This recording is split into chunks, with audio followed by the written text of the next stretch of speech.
Welcome to the Brand Theory Podcast, the podcast for helping you uncover your passion, realize your purpose, and take the aligned action. Together, we're going to prove the theory that when we live our lives on brand, the possibilities become limitless. I'm your host, Danielle Marquesi, branding expert and business coach. Let's get started. Welcome back to another episode of the Brand Theory Podcast. Today, I am talking to a very special guest, Christine Lieu, who is the founder, creator, and all the things of CL Designs and the Brand Party podcast. We had such a great conversation, which I can't wait to get into. And she is just a breath of fresh air in the branding world. And I know you guys are going to love it because you're probably sick of me hearing me talk about branding 24/7. So it's awesome to get a different perspective on branding as a whole. But before we jump into that, just a quick reminder that the personal brand mini course, Personal Branding and Beyond, is still available for its early bird pricing of just $37. But this is not going to last forever. So make sure you head over there. And if you've been thinking about it, if you've been waiting for a sign, consider this your sign. Yes, my beautiful voice is your sign to hop over there, check out some more details, and see how you can start applying this information sooner rather than later to curate the personal brand that elevates your business and also elevates your life. Because when we grow our business, we grow our life. And it is simple. It's not overwhelming. It is easier than we think to really curate a personal brand that is so authentically us. And it's easy to come across that way inside our business once we have these certain things in place. So head over to that link. It's in the show notes. And without further ado, let's get into this week's episode. Christine Lieu is an expert behind CL Designs and Brand Party podcast. She's a graphic designer who's traded in climbing the corporate ladder for climbing mountains around the world. Christine helps social impact businesses and nonprofits realize their vision and drive sales and funding opportunities through branding, web design, and social content creation with a Brand-360 approach. As featured in Top 10 Canada Design, the Brand Party podcast delivers fun, honest-to-the-point advice that you can implement right away in your entrepreneurial journey. Well, welcome to the show, Christine. Thanks so much, Danielle, for having me. I'm so excited to dive in. Yeah, I'm so excited to dive in. The first question I have is, do you actually climb mountains around the world? I have, yeah. I would love to conquer more, but like even when I first started my business, I know we'll dive into this a little bit more maybe, but I had decided that I wanted to go to Machu Picchu. So that's like the one that I'm super, super happy with. That's so cool. I don't know if I would be able to do it. I love hiking in the outdoors, but mountain climbing seems a bit of a big feat for me, but maybe you can help me out with that. Yeah, I love a good hike. Yeah. Okay. So before we kind of dive into all these exciting questions that I have for you, and I know we covered a lot in your intro, can you just tell us a little bit more of who you are, what you were doing in your past life before you started your business, and kind of how you got to this point where you're at right now? Yeah, you've summed it up so well, Danielle. So I am the expert behind CL Designs and the Brand Party podcast. And taking a step back and rewinding a little bit, my first step into entrepreneurship was very much transitioning from high school to university, actually. And so within that first year, I had moved to a completely new city, didn't really know much of anyone, and had taken some entrepreneurial programs at the same time while going to school for my bachelor's of graphic design, and actually started a streetwear apparel brand for a few years called In Lieu of. So it was a nice spin-off of my last name. Yeah. Graphic streetwear apparel. And during that time in university, I have bootstrapped startups, working on household brands, and pretty much everything in between, from helping launch 90+K Kickstarter campaigns to being nominated for a digital publishing award and more. But having earned my stripes in the fast-paced media world and really learning firsthand the challenges faced by startups through my own journey, sometimes the hard way, I really wanted to provide lean and efficient design and branding services that would actually free up businesses to get on with what they're best at. So that's how CL Designs was born. And I left everything I knew behind here in Toronto, Canada, and went on an adventure of a lifetime as I leaped into my business full time. Yeah, that's amazing. I love what you said, lean and efficient design. Can you kind of explain what you mean by that? Yeah, it's all about giving my clients the tools and resources to back them up and know that they're supported, and that we have to give ourselves some permissions of like grace and ease, I think, with especially everything going on in the world, and that we're not an expert in everything. As a small business owner, I'm sure you're wearing all the hats. I totally get it. I live that life myself also. But I want to make sure that you have the tools and resources so that when you are working on your branding, that it is cohesive and consistent and it is working for you to get the leads that you want. And ultimately, you're able to pay your bills and more. Yeah, I love Yeah. that. Let's break down the definition of branding. They hear me talk about branding all the time, but I would love to get another expert opinion of what you believe branding actually is for business, and then we'll kind of get into personal branding. Sure. I would say the overarching definition that I look at branding as is very much communicating those expectations and what makes you different from your competitors out there to your clients and customers. Yeah, like really that element that sets you apart from others in your field. And the large part of the message I communicate with this podcast, but just in general in business right now, is that your personality really does have the power to set that brand apart. And you took the brand superpower quiz and you got creative. Do you believe that that fits your persona? Yeah, absolutely. I think I definitely wasn't surprised when I got it in that sense, in a pleasant way. Yeah. Definitely something that I have identified with my entire life, and just being genuinely creative and curious and trying new things out, even just Yeah, totally. testing new recipes during the pandemic and stuff like that, Yeah. and my business. I think it's a trait that I definitely attribute to. Yeah. You said something before about how as entrepreneurs, we wear like a lot of hats. And I feel like when I was taking the quiz, even for myself, I took it once a while ago and I got one result. I took it again and I got a completely different result. But I just feel like that's kind of also the power that we have within our business as entrepreneurs, but also as bringing out this personal brand and branding in general. We get to kind of create this persona, not that we're faking it or not that we're doing it out of alignment, but we just get to have fun with how we're portraying ourselves through our branding, which is why we get to have fun with our branding, why we get to have fun with sharing our personalities. Would you agree with that? Absolutely, 100%. I think when you have that persona, it really helps humanize your business as well. Yeah. Whether you are the face of your brand or have a growing organization for that matter. Yeah, absolutely. Okay, so like somebody who's just starting out or somebody who's ready to grow, where would you say you're starting with that branding element? Like what are like the top things that we need to have in place? There's definitely a lot of factors when it comes to Yeah, that. So that's a I big think question. As I'm saying that, under, like that's a big question to tackle. but it's good because I like to ask my clients the same hmm things, right? It's the tough, simple questions that are sometimes the hardest to answer. So hmm if you feel like you're having a quarter life crisis sometimes when somebody asks you who you are, what Yeah. you do, and who you help in that sense, or what makes you different, Yeah. then you're definitely not alone, first of all. So I want to give you permission that your brand does evolve with you, hmm just like you as a human. And there are a lot of factors to it. So I would say the first one I would mention is definitely color. I'm a huge fan of it. I think first impressions count for a lot of it. But a study by the University of Loyola, they had said that actually color increases brand recognition by up to 80%, which is an Oh, absolute wow. big deal. That's a huge percentage.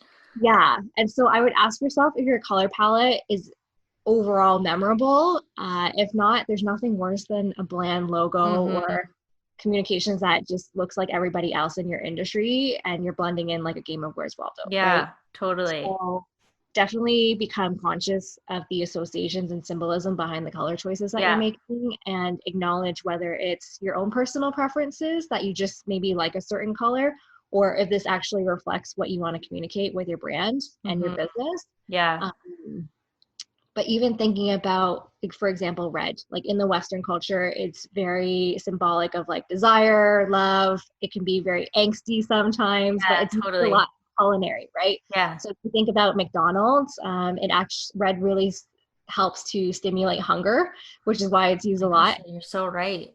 yeah, in So right. culinary brands. But even thinking about in Chinese culture, for example, it symbolizes luck. So thinking Mm. about what target market, who that ideal client is going to help you really clarify that and the choices that you make. But even with your fonts, for example, always I am pro aesthetic at the end of the day, but also making sure that it's legible, it's accessible to actually read what the message is Yeah, clearly. absolutely. Otherwise, what's the What's the point? point? And so even keeping in mind with the font choices that you're making, if you want something a little bit more playful and lighthearted, perhaps you're going to choose something like a sans serif font that's more open and rounded. Yeah. a little approachable that way. Or if you're looking for something more sophisticated, classic, traditional, then you want maybe something more gothic that has a different look and feel to it. So it's Totally. those little details that make the difference. And Yeah, even with absolutely. logo design, for example, thinking if you want something bold versus something more organic, these choices are all going to play in together. And just thinking Mhm. overall of that mood board or photography choices too, whether you do have custom branding photography or you're choosing from royalty free ones or stock photos, then you want to consider the overall coloring, composition, poses to Yeah. really bring that overall look and feel. Yeah, absolutely. You use like a lot of bold colors in your brand. You use a lot of red. Was that something you did from the start? Do you feel like that was something you kind of grew into? Mm, my branding has definitely changed. So I encourage, this is maybe a vulnerable share, but like if your listeners want to scroll all the way, all the way, all the way down on my Instagram feed, I welcome you to. But I think being part of that transition and that process to let your community and audience in is definitely helpful to, again, humanize it and build up Yeah. some there. But it definitely was not what you see now. It was very much more muted, very toned down, because when I was working corporate, especially for a few years, that was who I was catering to. So my Hmm. color palette and overall messaging and everything was reflective of that. Whereas Hmm. now, like you mentioned, Danielle, I definitely do not shy away from that bold legacy that I absolutely live 360 for my own life and business, but Yeah. also what I want to communicate and help my clients with as well. So I think understand it's a transition and you need to audit to make sure what your values are Hmm. communicated in partially an inspirational but aspirational way of where you're headed as well. Hmm. How often do you suggest kind of doing the audit, or do you feel like it's more an intuitive feeling of something's off here? Maybe I should look at my branding a bit. I think a bit of both. So Yeah. with the economy, a lot has obviously shifted this year in particular. Hmm. So I think it's a really good time to pause and reflect, just as you have Yeah. probably with just You what you're guys doing can't see in me, but life, I'm like nodding hugely here. Like, yeah, totally. right? And so, even if there are lots of shifts in your own business internally, I think this is a really good moment. I would encourage you, even once a year at least, or a change Hmm. of seasons of if a lot of things are changing, whether it's your audience has changed significantly or you're struggling to up your prices. Sometimes those are kind of key signifiers to audit what you're doing to really double down on the things that are working and then just let go of the rest. Yeah.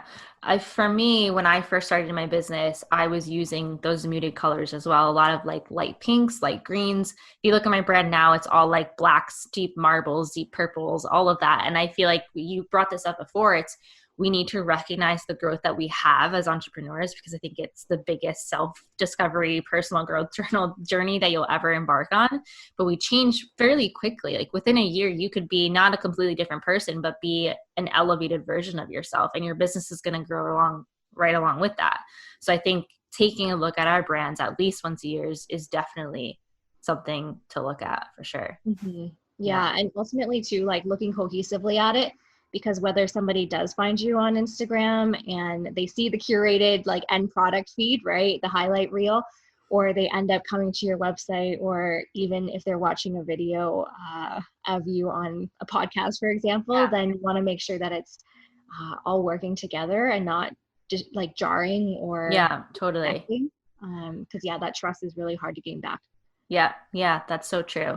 I also think when you said scrolling all the way back to your Instagram feed, that you could do the same mind and be like, "What? This is a completely different business." But I also love that it shows so much growth and it does show the change, and it kind of gives those audience members who we don't know who are creeping us the permission to kind of change as well, which is Yeah. kind of cool. You make a Yeah. good point. It's very shiny from the outside, right? You only Mm, see the end product of what's been curated, but you don't see the fact that it's taken numerous iterations to get there. It's totally. taken a lot of testing, it's taken a lot of reflection throughout the process to get there. And even looking at other people's feed, you don't need to default to that like girl boss pink or something if that's not what Yeah. you identify with, right? Because it looks quote unquote successful from the outside, but Yeah. it may not be a reflection of you or the type of people that you want to work with. Yeah. And I think, guys, this is where we start aligning the personal brand with the business brand and how they really are kind of cohesively one thing. And it's not necessarily about picking colors based on what you think other people want to see, which is exactly what I did when I was first starting out. And it's really about kind of recognizing the impact you want to make, but also recognizing what is speaking to you as a person and a personality. So if red is portraying a certain message, but it's really not aligning with you as a person, there's no reason you couldn't do a more muted red or something in the color family. Yeah, absolutely. And even just to mention too, I think we focus a lot on the like external side of branding with the visual communications of things, but even thinking about what is it internally that is going to help you clarify that visual communication is so important. So like your strategy, your brand voice, what you sound like, the personality traits or the values that you have, they all play into that bigger picture and is going to really make it crystal clear when you do end up having the graphic elements and logo and everything else to come along with it, that much more powerful. And I think there's a little bit of trial and error to get to that point where like, yep, this is my brand. This is my it factor. This is what I'm known for. But you can't kind of get to that point until we start experimenting with the colors and the fonts, but also like you were saying, your kind of tone of voice and how you want to come across. Guys, I remember there was a time where I was terrified to just jump on stories and just talk like a human. But now it's like, oh, I need to do stories. Okay, let me just hop in my car. I'll do some. I'm in the middle of the Target. Okay, fine, whatever. Like, it just kind of becomes second nature. But we can't get to that point unless we get over that initial fear. But it's such a growth opportunity for you as a human and a business owner. Yeah, and you can plan your content around what you're comfortable with and pushing yourself towards too, right? I definitely identify with all the things that you mentioned. Like, thank goodness for filters nowadays, right? But even thinking, that's actually how my podcast sort of came to be because talk to us a little bit about your podcast too, because I think it's a really cool concept. Yeah, thank you. I started 30 days of Instagram lives because similarly, I have avoided wanting to ever show my face on Instagram. Like, that's a huge challenge for yourself. Good for you. I did not want to become like a selfie influencer type person. Is not what I personally identified with. And so the feed that I have now is sort of integrated because of that fear per se, maybe, but also looking at it of how I wanted to show up for my audience is that I can play around with both photos that humanize me as a brand and business, but also have educational content that's more graphic approach. Right. And so there's a balance there for it. But even I decided to challenge myself to do 30 days of lives. And so I told myself, if you're feeling the same fear as well, I encourage you to tell yourself that you can show up for 2 minutes or 20 minutes, but you're going to show up with value. And that's the intention that I had throughout the 30 days. And people really enjoyed it. Of course, there were some times where just no one would show up and I'm just talking aimlessly to my own phone. But I promise you, consistency is so powerful, and you'll build your community with so much more strength and trust from that. And it turned into 5 more months of weekly Instagram lives from there. And I polled my audience one day and was like, do you prefer Instagram lives or would you prefer a podcast? And so people have spoken and we're entering. Give the people what they want. Yeah, exactly. And it's been almost a year, which is crazy to think about. Yeah, that's so cool. So what kind of topics do you cover over there? It's all about really that bold legacy piece. So helping people feel confident, empowered with the tools and resources. So I'm not a huge fan of super long drawn out personally. And so that's why I really love yours as well. They're very raw and real and actionable. So that's very much, if you like Danielle's podcast, come visit over to totally. It's just a fun, honest, actionable way to take on entrepreneurship and hone in on your branding, and that it can be fun. It can be a celebration. Totally. And it can be all authentic and aligned with exactly who you are. Love it. You kind of mentioned it before, but I definitely want to ask you about your 360 method. What do you kind of mean by that? How can we start kind of doing that? And just tell us all the goods. Yeah, I kind of look at it in 3 different areas. So this is good if you want to audit things as well, but it's really looking holistically at things because we get so drawn in on our perception of branding as only our logo or only what we like as a color growing up or whatever that looks like for you. So it's really breaking those barriers and your perceptions of what you think a brand is, but ultimately looking at it, how it's cohesively working, whether, again, somebody finds you on Instagram or on social somewhere, to your website, to on video calls as well, or on podcasts, and what is that overall expectation that you're setting and what makes you different. So really connecting it and making sure that it's all working together across all platforms so that it's not disjarring, it's not disconnecting from it, because once that is broken, it's really hard to get back, and it does affect whether you are reaching your financial goals sometimes at the end of the month, or if you're actually reaching those stretch goals, right? So I do want to illustrate the impact of it, of what it can create. And it may seem silly to think only about color, for example, but it does have a larger, bigger picture impact for you from there. But these are kind of the three areas that I like to audit: is your internal, so more of that strategy, your mission, vision, what does it look like behind the scenes, who are you serving? And then the second piece being more external, so your visual communications, your logo, your font choices, colors, photography. And then the third piece being your experiential side. So this one I would say is very underrated. It's often forgotten quite a bit. So whether you're a service-based or a product-based business, this is equally important. So bringing in these values, for example, thinking about as soon as your customer journey begins, whether that's somebody who likes or comments on your Instagram post, to post delivery, how are you supporting your dream clients? And so even if one of your values, for example, transparency is one of mine. So in the experiential side of things for my brand and business, I actually post my prices on my website. So these are that you can integrate it in a really subtle way to still make sure that you're communicating those values into every area of your journey. Yeah, I think, and then just like the small interaction that we've had on Instagram, as soon as I reached out to you, I sent you a voice note and you sent me a video of you speaking back. And I thought that was a great brand experience. And I think coming from a branding world, I can appreciate it maybe a bit more. I don't know, but I just like loved how you showed up and were just so authentic. I could hear your voice. I could see your persona. And I was like, wow, this, first of all, it's gonna be a great conversation. Second of all, can we be friends? And third of all, she was wearing red, guys, and she's wearing red right now. She lives and breathes her power and her color. I think people need to intuitively stop denying what they're drawn to and who they are. And that's why I loved your quiz too, because these questions are fun and lighthearted, right? When you go through the quiz, but at the same time, they speak so deeply as to who you are and how you can really just step into it even more. It's like, I like to look at it as your brand superpower, and it's just such a beautiful thing. Absolutely. And I think that ties back to the importance of doing that vision work that you were talking about. Like when we don't do that, we're not connected to that bigger picture. And then how do we expect to connect through the physical elements and especially through the brand experience? We kind of don't know where we're going, right? So I love that 360 method. I love how you explain it. Love it all. Love it. Thank you. So was there a time in either your life or your business that you felt completely off brand?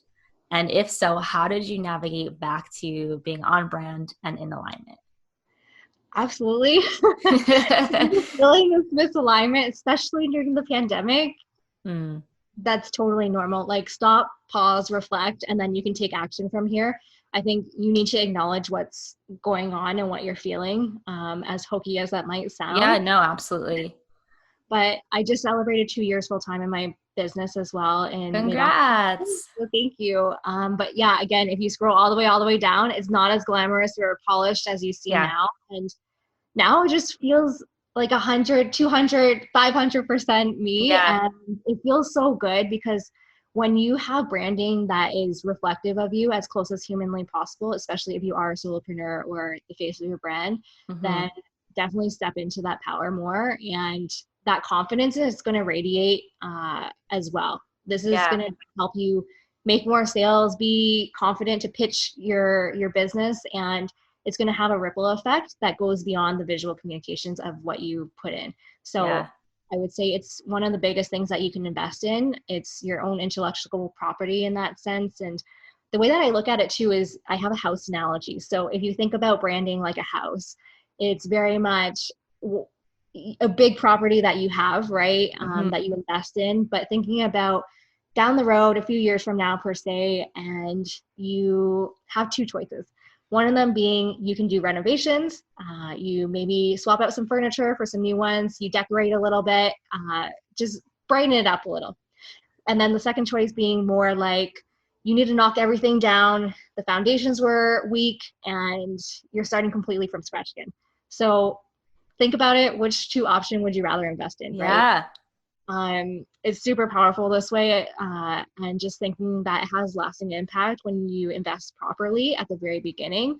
And so I definitely don't shy away from that. And it was a transitional time to audit what was working and what my core values are, who I wanted to be helping moving forward instead, because a big shift for me was that working with such big companies like Walmart, Sportsnet, McLean's, and stuff like that, we often associate and have these societal pressures that big companies sometimes equal big impact, but I've acknowledged for me that's not necessarily the case, and that I can create big impacts and bold legacies through my clients in the social impact space and nonprofits as well, and that's what gets me out of bed in the morning. I love that. So I think that's kind of the approach that I'm taking, and even my mood board that I had created when I was transitioning from corporate clients to what I'm doing now was all inspired by photography that I took throughout my travels. So I had gone for 8 months on and off when I took a leap for my business full time. And that's played a really big role into very vibrant, adventurous spirit of what my values and my overall visual communications is. Yeah, I love that. That's awesome. Thank you for sharing that with us. I have like one more question before you wrap it up is you seem very organized. You are the creative type, but you seem like you're on top of your shit, so to speak. How do you balance it all? Because, you know, we hear you like climbing mountains and you have a life. I know you have one. So how do you kind of manage that balance? I have recently also, okay, so taking it back, if you're feeling like you don't know what your hobbies are, you don't know who you are anymore, I have been there. So let's be friends.